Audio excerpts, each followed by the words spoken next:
testing and all. But I'm going to share that, and I'm near the end. So thank you for having me here today. I have been so inspired from the new poets that I've heard, and of course the I don't like to say old because no one's old, but my friends that I've known for a while, their work, because we create this ebb and flow when we come together like this, and I I went through all my poems and I said, okay, where am I going to start with this? What to share? And I decided to share poems that I felt flowed like water. I love water.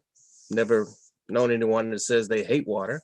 So, and then when I was listening to some of the poets tonight, I was like, oh my gosh, this was like, there's so much flow and imagery going on here. So, I felt really good about today.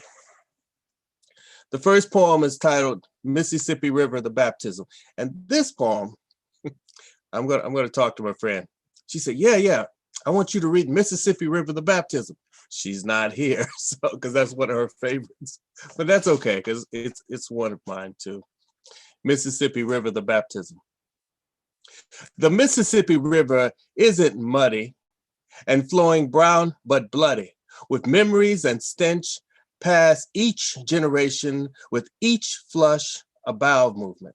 Still, we wipe our butts without cleaning the black hole where all things are lost behind the scenes, making all murders, no, let's say slayings, of little black children, drug or gang related.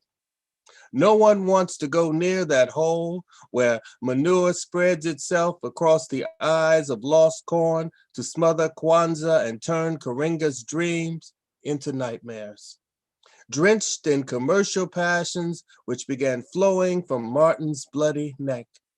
Now only an enema, that deep coffee kind, to wake us up will save us, provide some release from all the oops, ain't no cursing in Big Mama's house. We're told and made to believe.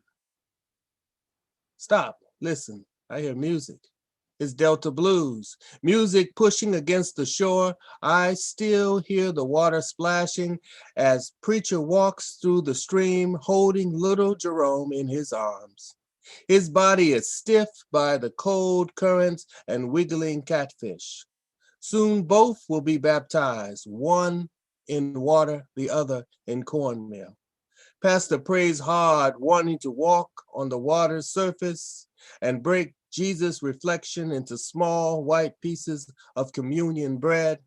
Still, Miss Mattie loves her pastor. He knew Christ and marched with Martin from way back and would let her get into heaven. After her 22 years of twisting the faces of strangers for a shot of gin and a 20. She loved Pastor before he became saved, heard his screams before they were praises, and saw him rise in the world in his Cadillac bubble mirror where things look bigger and closer than they are. But she makes him feel like a full man still.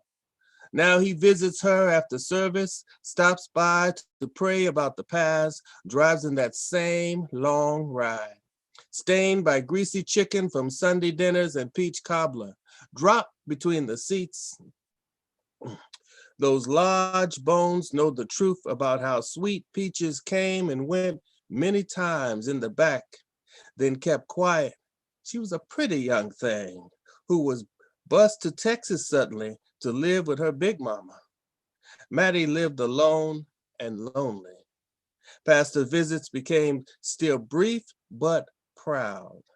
He'd leave her after he screamed, oh, oh, oh, oh, God, then froze in silence. Prayer session over. Mattie gets to go to heaven after loving the pastor and feeding him with her flesh. And remembrance wine which left a stain she couldn't shout out. The stench of their river became a holy perfume, and oil once used to cook all that fish and cover Mattie's dry skin, scenting the filth of shame. Jerome's face had rainbows that glistened on him. As the pastor brought him up, his mama shouted and cried. Mud and sin slid off his white clothes. Maddie caught the ripples of hope and drank and drank and drank, becoming drunk on a new gin. She only gave her body, but not her soul. Instead of tears, she smiled, seeing her face in the currents of something beautiful, just like that Mississippi River. Thank you. This poem is titled Our Love. It's about the flow that's felt when you are in love with someone and you just have these moments where you're just looking and vibing. You are my fire, of which I burn, glowing and heated by you until our passion turns me into a gentle ash, where I lay in silence, feeling my sweat dripping to be resurrected again and again, and then die by your fire again and again. There was just me and you and this fire.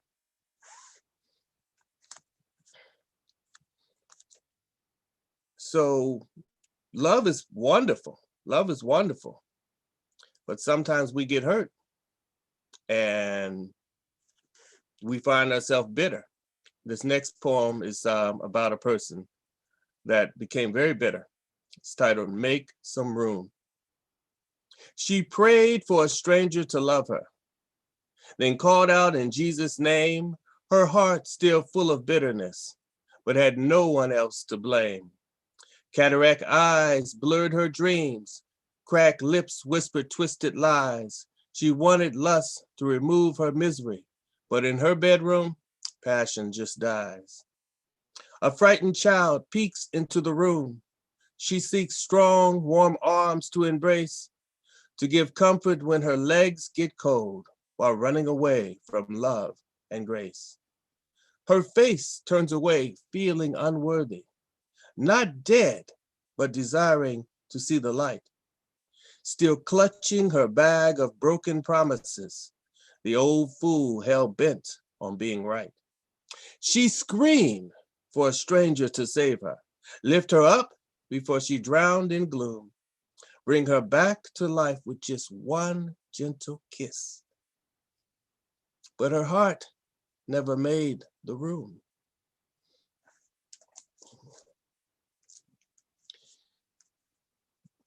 Most of those, except one, Our Love was not.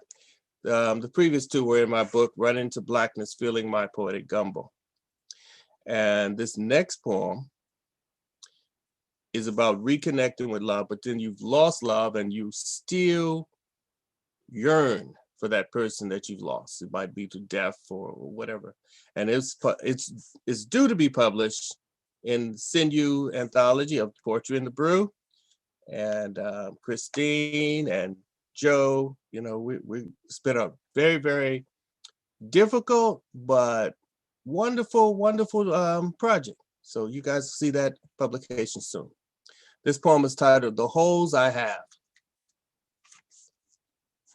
A soft light reflects on my walls, filling the room with cheerful, dancing silhouettes. Images tracing along hidden places flood my brain with these holes in my head called eyes. These strange creatures soar through the pinks, blues, and whites of the covers. Quilted happiness to the strands and stories held each night of places and people. Then warm kisses goodnight echo in my mind through the holes in my head called ears. Now old drinking brandy, full-bodied, a calm invades my bones with warmth, bringing a hush, a contentment, like the stories, drinking nectar to rain on the castles in my mind. Playful games kill the dragon flowing inside, through the long gutter in my head called a mouth. years of the living, the dead, the hushed, the moving. Ancient winds blow across my face, scent of old lies, becoming a dry desert, once salty ocean of plenty. Aromas persist along the flowing currents, rye from the fields, roses on the bush, strings of honeysuckle, through these downward holes in my head called a nose. The sights, sounds, taste, and smell of you from those years, surrounding me, inspiring me to paint an unseen image, many pictures replayed and relived, but longing for you. Those things which I have yet to see or feel for many years. I peek back at those moments, wondering what to do now with the hole in my chest where a heart once pounded for you. Thank you. So I've come to some close moments of losing people that I love. I mean, lovers and my wife, and it's just been, you don't want to think about that. You just want to live life and just be. You don't want to focus on negative things. And for myself, I've had a lot of deaths in my family. So when people get sick, that crosses my mind. What if this is another death? But I try to stay on track, and I for the most part, I do. It's through writing that I'm able to pull that out. This next poem, Yellow Eyes, is about that emptiness that you're trying to pull yourself out the funk. Yellow eyes tell a vision beyond Russian gin cravings. Morning remorse alarms me. Warmth left too soon. Not the same as touching, but close enough for the illusion. Liquid prophecy flowing, numbing and inspiring me. Who will save us now? Fluids to make me feel here. Phantom friends reflected in an empty glass, an empty me.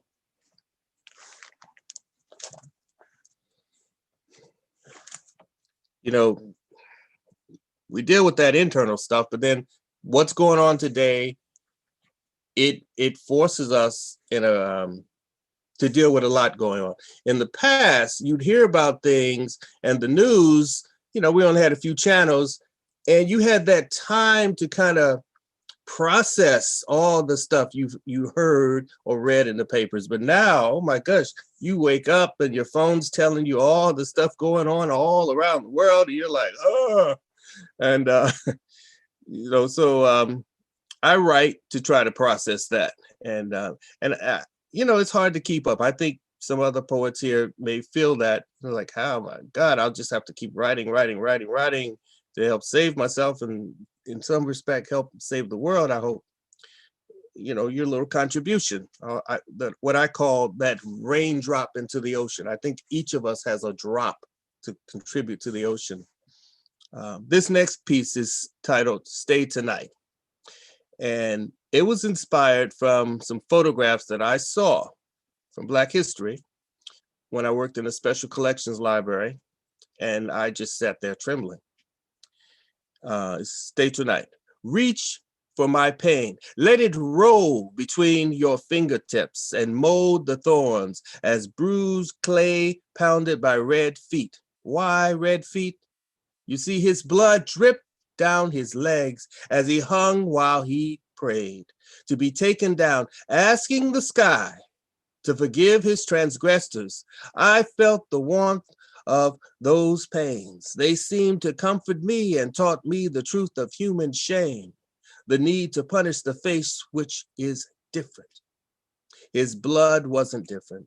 It tasted like the thousands of others who hung from that same spot and refused to cry. As the wind splattered red drizzle into viewers' eyes and blocked the hope of seeing another sun, I tried to find someone and pull him down. You see, I wanted them to feel my sadness, my anger, to make them hear the screams of grief and then touch his wounds and stare into his eyes the way I did when he hung. I wanted them to connect. Then take him down. Just take him down. Just take him down.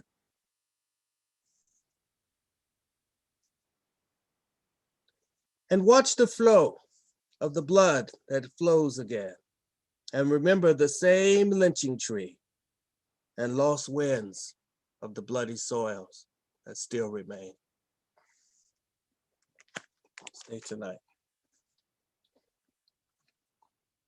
I had an opportunity to be an Artwire Fellow through the Porch Writing Collective and the Oz Art Nashville. A whole year of just seeing all these events and writing about them with poetry, and it pulled so much out because we had a certain amount of time, and these were dances and all kind of performances that it would be a small fortune for me to actually see when we got to attend and view them for free and then write about them. This piece, Darkness Becomes Me, is one of those poems. Darkness becomes me. The stale remnant of day lingers in my eyes, awaiting lucid dreams to slip into my mind, show me another realm where I spread my arms, then jump into the pitch, draping the universe, gathering orphan stars, needing a place to shine as my blackness congeals, trapping fallen angels with heavy fishnets, laced with warm molasses and lingering lust, then snip their wings off and sew them onto my sides when I breathe, lift them. A hybrid of flesh and feathers, awaiting a current of air to slip beneath me. Then spread sails open, blocking the sun so easily with my darkness, but feel its warmth and desire on my flesh in the darkness, blended in the longest nights, a hidden beauty with songs as I await the longer days to reveal what I've become. Darkness becomes me.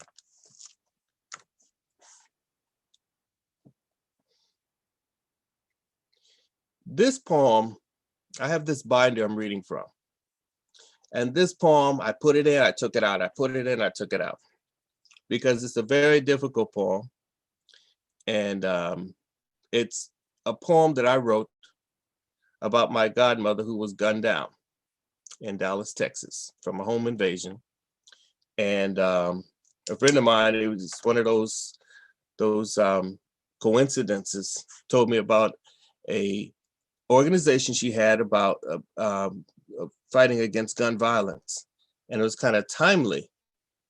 And we were going, just like Finn spoke earlier, she and I were texting about this because I told her at first no. I said, oh, I got a lot to do, a lot on my plate, and I agree with what you're trying to do, and I've done stuff like that, but I don't have time for it. But then it came to, we're having this thing where we want you to share something. And then I said, I haven't written about this. I need to write about this. And it hurt. It hurt.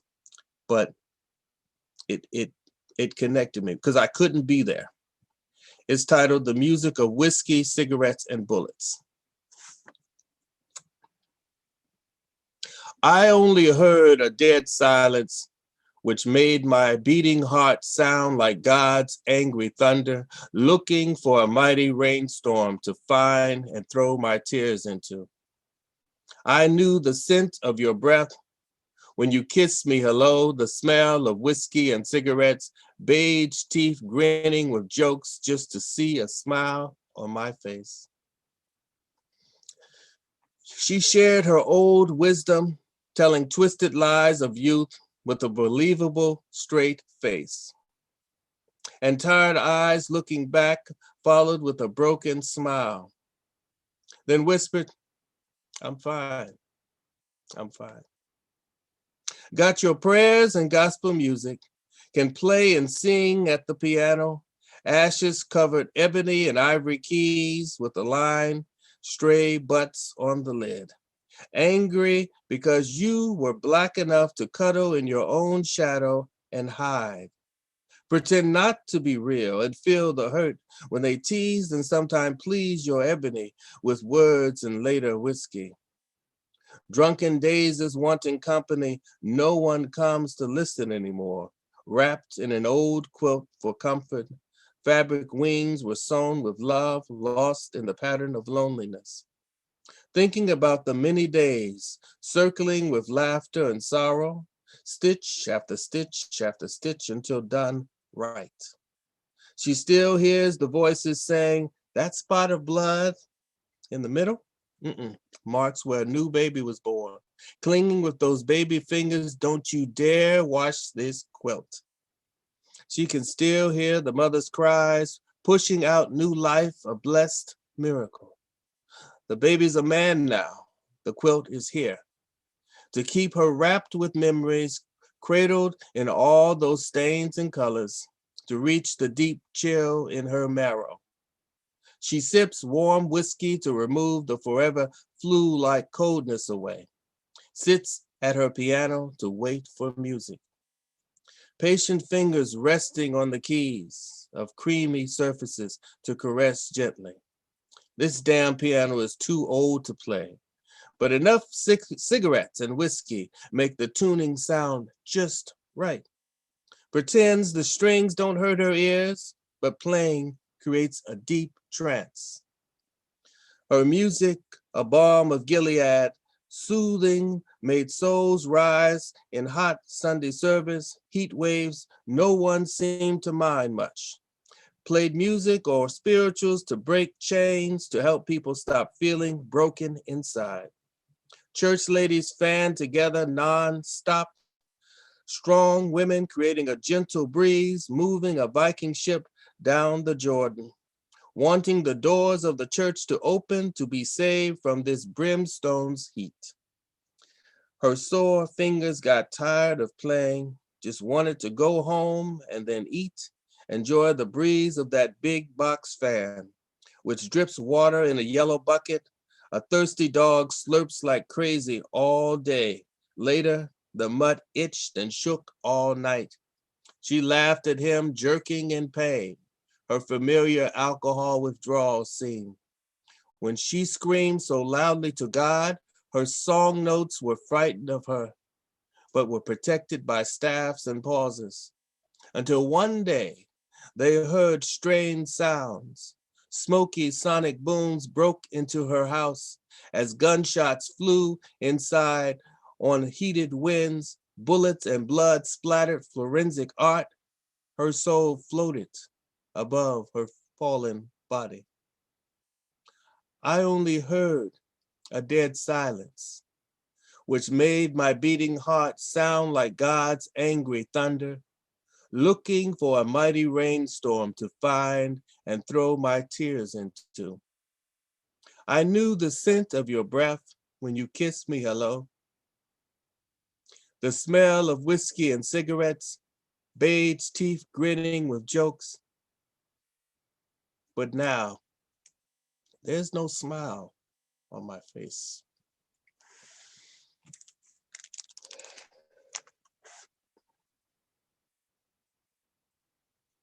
How am I doing for time, Finn?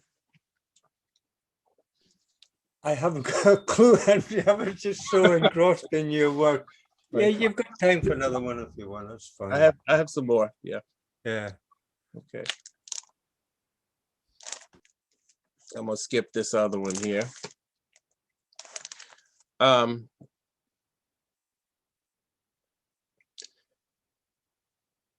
You know, we want to keep hoping that things get better. And you kind of back that up with some action.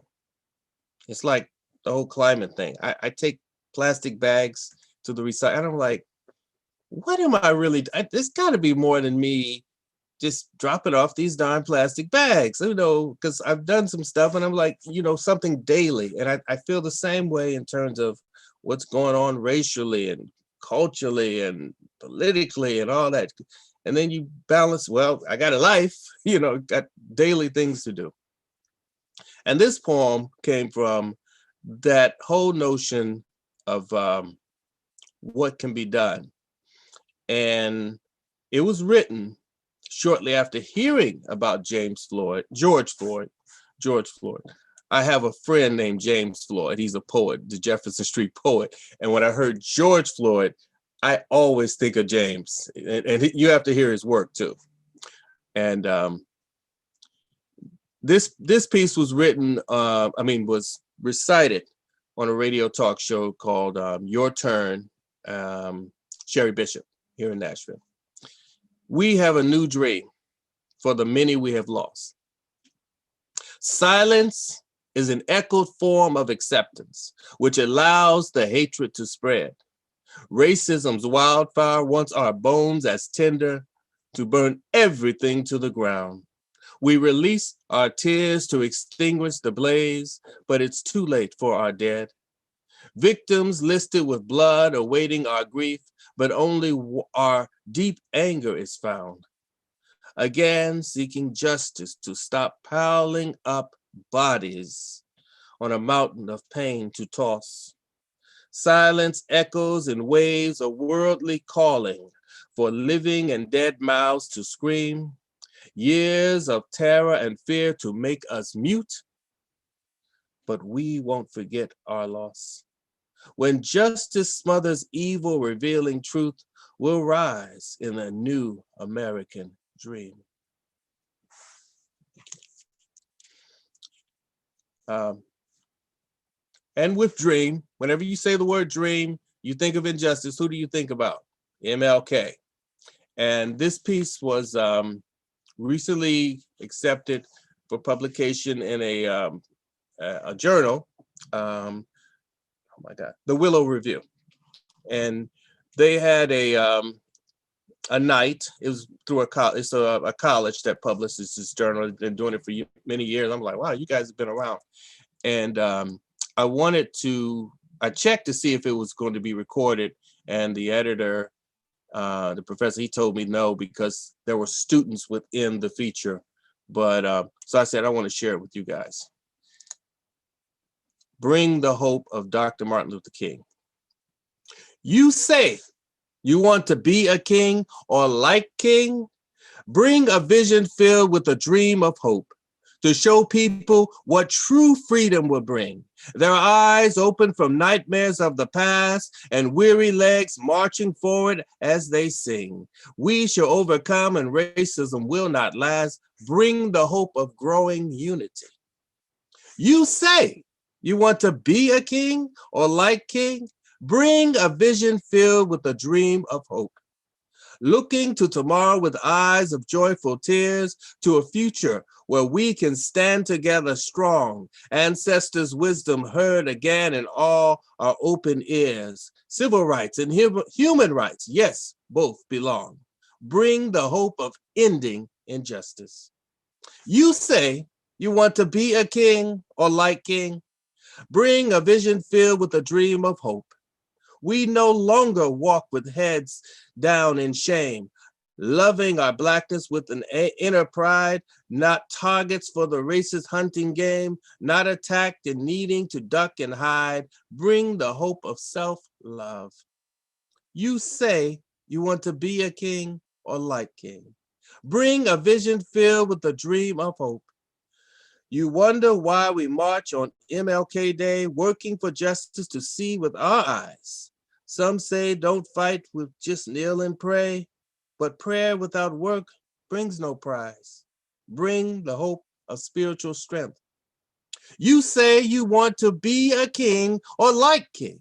Bring a vision filled with a dream of hope. Gun violence still floods our street. Bullets shot as knocking at the door. Run for cover quickly with our feet. A child is dead, now the heart is sore. Bring the hope to end senseless violence. You say you want to be a king or like king. Bring a vision filled with a dream of hope. You're a leader, pull out from your might. Like Barack and Michelle, stand tall, brave to the core, do what's right. Many need you to accept the call. Bring the hope of strong leadership and unity. You say, once again, You want to be a king or like king? Bring a vision filled with a dream of hope. Martin tried to show us how to live, killed for seeking peace in this land. His one life, what more could he give? Freedom comes if we take the stand. Bring the hope to continue Dr. King's dream. And I started with water, and I'm going to end with water. Libation. And let me explain this. When I say the word libation, some people, yeah, I love to go out and drink. And, you know, I discovered libation years ago culturally. And I poured a libation when my father died and at my grandmother's 80th birthday, and then some other cultural events. And so I really connect with water, and that whole connection. It has a lot of memories for me. I see water as tears of joy and tears of pain, in short. Libation. Do your memories easily flow from your mind? Let your spirit grow, a small depth free to roam, to touch, to know. Yourself, be and become. Reach for truth and answers by listening to ancestral voices that echo between the drips of water poured in a libation. Those drips are tears. Never, never forget your ancestors. Never. Thank you very much. Thank you again, Phil. And thank you all. Oh, thank you very much, Henry. Thank you. And unmute yourselves, everyone. A big round of applause for Henry. That was just